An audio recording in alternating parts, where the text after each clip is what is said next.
When they were approaching Jerusalem at Bethpage and Bethany, near the Mount of Olives, Jesus sent 2 of his disciples and said to them, "Go into the village ahead of you, and immediately as you enter it, you will find tied there a colt that has never been ridden.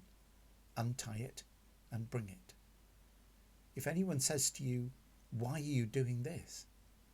just say this: 'The Lord needs it and will send it back here immediately.'" They went away and found a colt tied near a door outside in the street. As they were untying it, some of the bystanders said to them, "What are you doing, untying that colt?" They told them what Jesus had said, and they allowed them to take it. And they brought the colt to Jesus and threw their cloaks on it, and he sat on it. Many people spread their cloaks on the road, and others spread leafy branches they had cut in the fields. Then those who went ahead and those who followed were shouting, "Hosanna!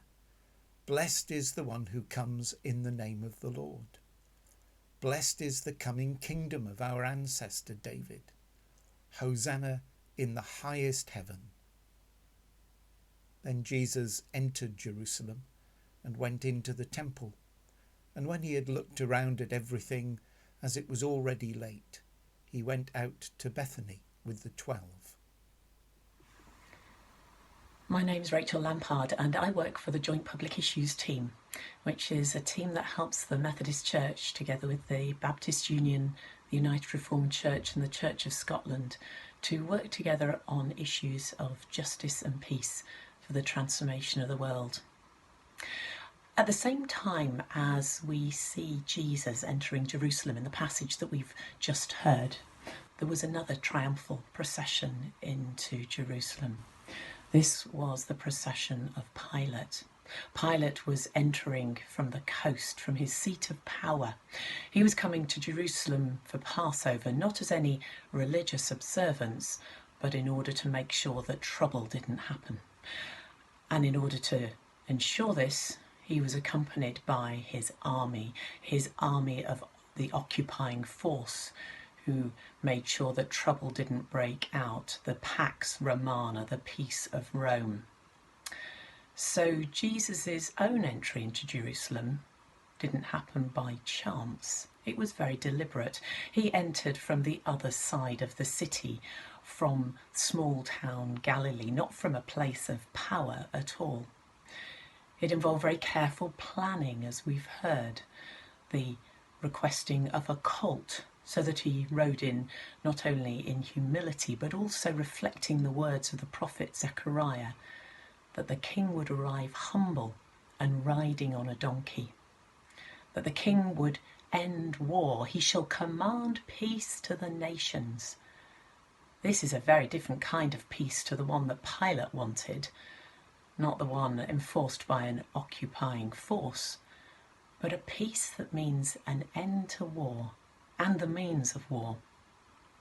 So there were 2 processions, one that shows the power of empire and the other that proclaims the kingdom of God. We've seen a lot about processions and protests and demonstrations over the last few weeks. Some have been quiet, sorrowful, almost vigils. Others have led to dreadful acts of violence. Some famous demonstrations in recent times have involved hundreds of thousands of people out on our streets. Others have been begun by a single teenage Swedish girl sitting on a street on her own, protesting against climate change. Perhaps you've taken part in a public protest, because public protests, standing up for what you think is right, standing up against what you think is wrong, is one way to bring about change. Jesus' very deliberate timing and imagery of entering into Jerusalem in opposition to Pilate was a demonstration, and it brought him into conflict with the Roman authorities, something that plays out during Holy Week. But it was a demonstration with a difference. Perhaps some of those who laid down their cloaks and cried out, "Save us," thought that he was going to overthrow the colonial powers. But in this passage we see the very different kind of authority that Jesus offers, a kingdom not of force, but of peace. In Holy Week, we're called on to decide whether we are part of the procession for the empire of violence and oppression, or whether we demonstrate alongside Jesus for the kingdom of love and the Prince of Peace, knowing that this won't always be an easy path.